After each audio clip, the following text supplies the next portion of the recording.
چادر تنی ہوئی ہے ہمارے بچوں اور حصول علم کے درمیان، وہ زبان کی چادر ہے، زبان کی دیوار ہے کہ سائنس پڑھنے کے لیے انگریزی جاننا ضروری ہے، لیکن ہمارا پنجابی بولنے والا بچہ، سرائکی بولنے والا بچہ، پشتو ہند کو بولنے والے بچے اس سائنس کی میدان میں داخل نہیں ہو پاتے۔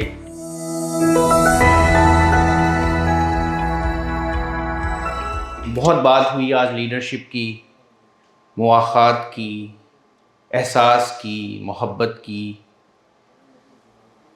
ان ساری چیزوں کا اگر میں مجموعہ دیکھوں تو اسے اقبال نے بڑی خوبصورتی سے بیان کیا، اور اسے کہتے ہیں خودی، کہ اپنے آپ کو پہچاننا، آئینے میں اپنے آپ کو دیکھنا خودی کہلاتا ہے۔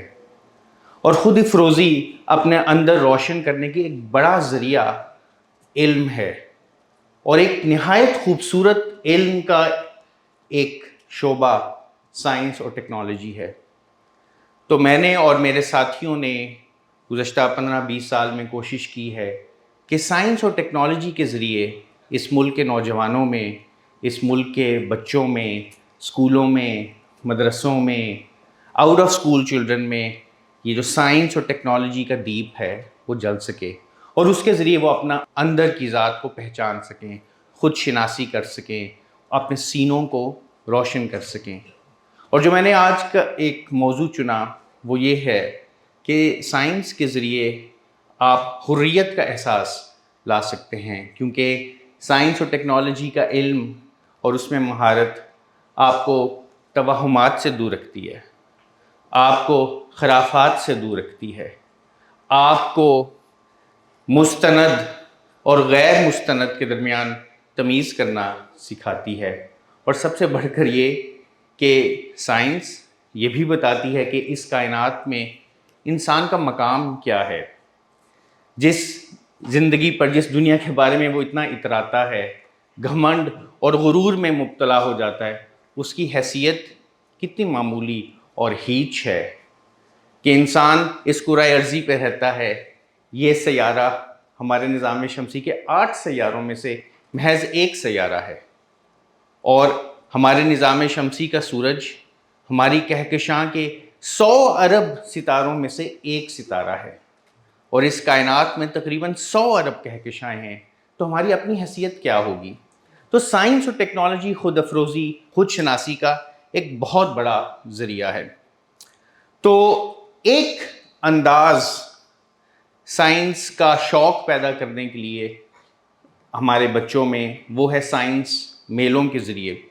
اگر آپ یہ تصویر دیکھیں اس وقت اسکرین کے اوپر، میں شکر گڑھ کے ایک چھوٹا سا قصبہ ہے بوا، ہندوستان اور پاکستان کی سرحد کے بالکل قریب، میں وہاں اپنی ٹیم کے ساتھ گیا، اور یہاں ایک سرکاری اسکول ہے، اس میں ہزاروں بچے تعلیم حاصل کر رہے ہیں، لڑکوں اور لڑکیوں کے دونوں کے اسکول ہیں، اور میرے سامنے ایک ڈبہ ہے، اس ڈبے کے اندر میں نے کوئی نہایت ٹھنڈی گیس رکھی ہوئی ہے جسے مایا نائٹروجن کہتے ہیں، اور میں ان بچوں کو اپنے سامنے بلا کے انہیں اس لیکوڈ نائٹروجن کے مختلف کرشمے دکھا رہا ہوں۔ آپ ان بچوں کی اگر ان کے سامنے موجود ہوں، ان کی آنکھوں میں اگر آپ وہ چمک دیکھ سکیں، وہ دمک دیکھ سکیں، وہ روشنی دیکھ سکیں جو سائنس کے تجربات ان کی آنکھوں میں لے کے آ رہی ہے، تو آپ واقعی حیران رہ جائیں گے۔ اس تصویر میں آپ ضلع قصور ہی میں ایک گاؤں ہے، قصبہ ہے، کوٹ رادھا کشن۔ آپ کو جو اوپر کی طرف بائیں تصویر نظر آ رہی ہے، اس میں ایک سٹیج سجا ہے، سٹیج کے ساتھ ایک دوربین پڑی ہے، اور دوربین کا جو آئی پیس ہے، جو بصری عدسہ ہے، اس پر ایک کیمرہ نصب ہے۔ اس کیمرے کو پروجیکٹر کے ذریعے منسلک کیا گیا ہے، اور سامنے ایک اسکرین آویزاں ہے، اور بہت سے شائقین، بچے، ان کے والدین، اہل علاقہ، اہل قصبہ یہاں پر پلانٹ سیٹرن یعنی زحل کے رنگز دیکھ رہے ہیں۔ ایک مشہور سائنسدان اور سائنس مبلغ تھا کارل سیگن، اس نے کہا تھا کہ دوربین سے کسی سیارے کو یا کسی کہکشاں کو دیکھ لینا ایک بچے کی زندگی کو ہمیشہ کے لیے بدل سکتا ہے۔ تو یہ ہم نے آغاز کیا 2009 میں جو یونیسکو کی جانب سے فلکیات کا عالمی سال تھا، ہم نے میلوں کا آغاز کیا، اور یہ میلے فلکیاتی میلے کہلاتے تھے، جس میں ہم دوربینیں اپنی گاڑی میں بھرتے اور بہت سی گاڑیاں کسی دور افتادہ مقام پہ چلی جاتی۔ آپ دیکھ رہے ہیں نیچے ایک تصویر قلعہ روہتاس کی ہے، جہاں یہ فلکیاتی میلہ سجا، تو ہم قلعوں میں جاتے، مندروں میں جاتے، برلب دریا چلے جاتے، مختلف اسکولوں میں جاتے، مسجدوں کے باہر ہم یہ دوربینیں ٹھیلوں کی صورت میں سجا لیتے، اور ہزاروں کی تعداد میں لوگ امنڈ آتے۔ ہم کسی کار پارک میں چلے جاتے، کسی باغ میں چلے جاتے، اور ایک میلہ سج جاتا، جہاں تفریح کے بہانے بچوں کی زندگیوں کو بدلنے کا ایک سلسلہ شروع کیا گیا، جس میں سائنس کے ذریعے، کائنات کے رموز کو جاننے کے ذریعے اور ان کائناتی مشاہدات کے ذریعے لوگوں کے اندر، بچوں کے اندر سائنس کا ایک حرص پیدا کرنے کی کوشش کی گئی۔ آہستہ آہستہ یہ میلوں کا رواج بڑھتا گیا، لیکن اس کے پیچھے سوچ کیا کار فرما تھی؟ ہمارے ملک کا نظام تعلیم سائنس کے لیے نہایت ناموزوں ہے۔ سب سے پہلی چیز یہ کہ ہم سائنس اور غیر سائنس میں فرق نہیں جان پائے، یعنی ہم یہ نہیں سمجھ پائے کہ سائنس کی اپسٹمالوجی کیا ہے، عقل کیا ہے، نقل کیا ہے، الہامی علوم کا درجہ کیا ہے، سائنسی علوم کا درجہ کیا ہے۔ تو ہماری کلاس رومز میں اگر آپ اسکولوں میں جائیں، کالجوں میں جائیں، تو ایک ذہنی خلفشار ہے استاد کے ذہن میں بھی، اور بچے تو ظاہر ہے سوال کریں گے، لیکن ہمارا استاد اس قابل نہیں ہے کہ وہ ان علوم کی حیثیت اور ان کے درمیان حد بندیوں کا صحیح تعین کر سکے۔ یہ ایک اپسٹمالوجی پیراڈاکس ہے ہمارے ہاں سائنس کی تعلیم کے حوالے سے۔ پھر ظاہر ہے جس ملک میں 2.5 کروڑ بچے اسکول جانے کے قابل ہوں، اسکول جا نہ پا رہے ہوں، وہ سائنس کی تعلیم تو کجا بنیادی تعلیم بھی حاصل نہیں کر پا رہے۔ تو ایکسیس کا ایک بہت بڑا مسئلہ ہے۔ پھر ظاہر ہے ہماری بیوروکریسی اور دیگر جو ہمارے سیاسی نظام ہیں، بیوروکریسی کے نظام ہیں، وہ سائنس اور علم کی ترویج کے لیے کوئی خاص موضوع نہیں ہیں۔ پھر ظاہر ہے ہماری کتابیں اس انداز میں لکھی گئی ہیں اور ہمارے امتحانات ایسے انداز سے منعقد کیے جاتے ہیں کہ جس میں بچوں کو رٹا لگانے پر مجبور اور قائل کیا جاتا ہے۔ تو زبان کا ایک بہت بڑا بیریئر ہے، ایک بہت بڑی ایک چادر تنی ہوئی ہے ہمارے بچوں اور حصول علم کے درمیان۔ وہ زبان کی چادر ہے، زبان کی دیوار ہے، کہ سائنس پڑھنے کے لیے انگریزی جاننا ضروری ہے، لیکن ہمارا پنجابی بولنے والا بچہ، سرائکی بولنے والا بچہ، پشتو ہند کو بولنے والے بچے اس سائنس کی میدان میں داخل نہیں ہو پاتے اس زبان کی سرحد کی وجہ سے۔ تو یہ بے شمار مسائل ہیں ہماری سائنس کے نظام تعلیم کے اندر۔ تو ان کو حل کرنے کے لیے جو ہم نے ایک ذریعہ سوچا وہ ہے سائنس میلوں کی صورت میں۔ تقریباً 7-8 سال سے ہم نے اس سوسائٹی کے تحت، جس کا نام خوارزمی سائنس سوسائٹی ہے، لاہور سائنس میلے کا آغاز کیا۔ لاہور سائنس میلہ برِ صغیر کے سب سے بڑے سائنس میلوں میں اس کا شمار ہوتا ہے۔ 2017 میں شروع ہوا۔ اس کا بنیادی مقصد لاہور سائنس میلے کا یہ تھا کہ لوگ اپنے گھروں کی الجھنوں کو بھلا کے، اپنی معاشی کلفتوں کو پیچھے رکھ کے، اپنے رنج و الم کو چھوڑ کے کچھ دیر کے لیے میلے میں آئیں، اور وہاں تفریح اور تفنن طبع کے ساتھ ساتھ علم جیتی جاگتی صورتوں میں سائنس کی عملی تجسیم کو دیکھ سکیں، یعنی سائنس اور ٹیکنالوجی کتابوں سے نکل کر ہاتھوں میں انہیں ناچتی ہوئی، کھیلتی ہوئی، دھڑکتی ہوئی نظر آ سکے۔ تو لاہور سائنس میلہ ایک عارضی عجائب گھر ہوتا ہے اور بہت بڑا میلہ ہوتا ہے۔ پچھلے سال 2022 کا میلہ ایک سرکاری اسکول میں ہوا، divisional public school model town میں۔ اسکولوں کے درمیان باہمی مقابلہ ہوتا ہے کہ کون اس کی میزبانی کرے گا۔ پچھلے سال تقریباً 75,000 لوگ اس میلے پہ آئے۔ اس سال بھی 28-29 اکتوبر کو ایک اور ٹرسٹ اسکول میں، کریسن ماڈل اسکول جو میری اپنی مادر علمی بھی ہے، وہاں یہ میلہ منعقد ہونے جا رہا ہے۔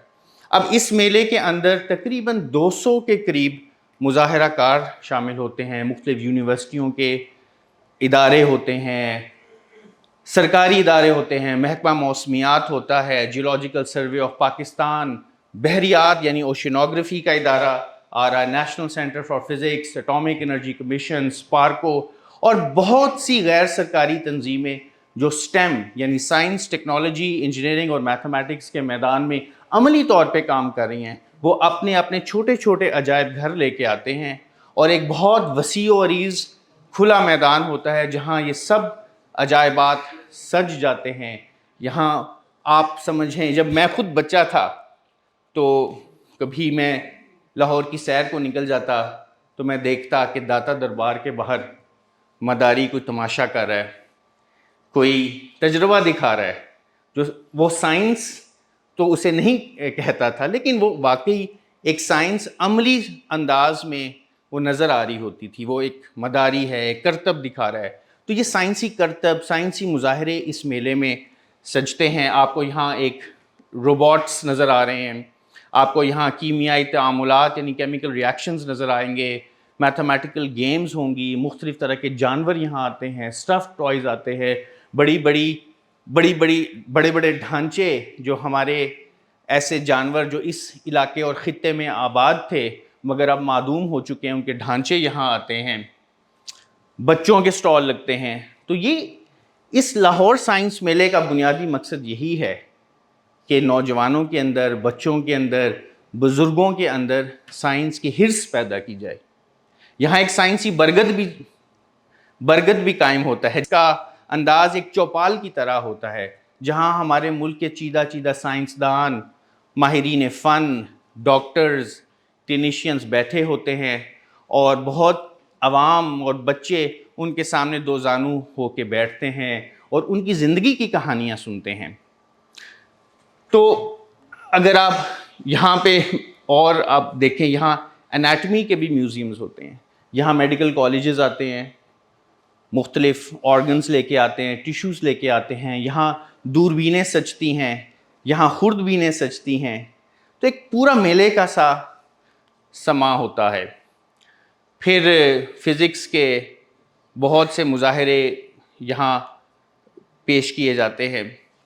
تو ان میلوں کا بنیادی مقصد یہ ہوتا ہے کہ ہم نے اپنے نظام تعلیم میں جو کمی ہے اس خلا کو پر کیا جائے۔ یہاں جو متعلم ہے یعنی تعلیم حاصل کرنے والے کو اہمیت دی جاتی ہے۔ عالم کا ادب تو ہمارے معاشرے میں موجود ہے، متعلم کا ادب موجود نہیں ہے۔ یہاں متعلم کو تمام ایکٹیویٹیز کا، سرگرمیوں کا محور بنا کے رکھا جاتا ہے۔ اور پھر یہ میلے دراصل مساوات کا ایک خوبصورت مظہر ہیں۔ یہاں میلوں میں شامل ہونے کی کوئی فیس نہیں، کسی مظاہرہ کار سے کوئی فیس بھی طلب نہیں کی جاتی۔ یہاں امیر، غریب، مزدور، دہاڑی دار، ایک صاحب ثروت، ہر قسم کا شخص، یہاں سفراء آتے ہیں، یہاں وزراء آتے ہیں، لیکن کسی کو خاص وی آئی پی یا پروٹوکول نہیں ملتا۔ تو ایک سائنس اور ٹیکنالوجی دراصل لوگوں کو ملانے کا اور لوگوں کے اندر یہ جمہوری روایت کو پنپنے کا ایک بہت خوبصورت مظہر ہو سکتا ہے۔ تو یہی سوچ ہے ہمارے ذہنوں میں، ان میلوں کے ذریعے ہم یہ جمہوری سوچ، یہ مساویانہ سوچ، یہ یکسانیت کی سوچ، یہ برابری کی سوچ، ہم اس کو فروغ دے سکیں۔ ان سائنس میلوں کا ایک خوبصورت پہلو یہ ہے کہ یہاں سکھانے والے خود بچے ہیں، اور سائنس اب سڑکوں پہ آ گئی ہے، سائنس اب لوگوں کی دہلیز پہ آ گئی ہے۔ یہاں اس سائنس میلوں میں عجائبات کو بنانے کے لیے لوگوں کو چیزیں بنانی پڑتی ہیں، بچوں کے اندر خود اعتمادی کا جذبہ پیدا ہوتا ہے، اور سب سے بڑھ کر یہ حیرت۔ جب تک حیرت نہ ہو تجسس نہیں ہوگا، تجسس نہیں ہوگا تو تلاش نہیں ہوگی، تلاش نہیں ہوگی تو اپنی معرفت نہیں ملے گی۔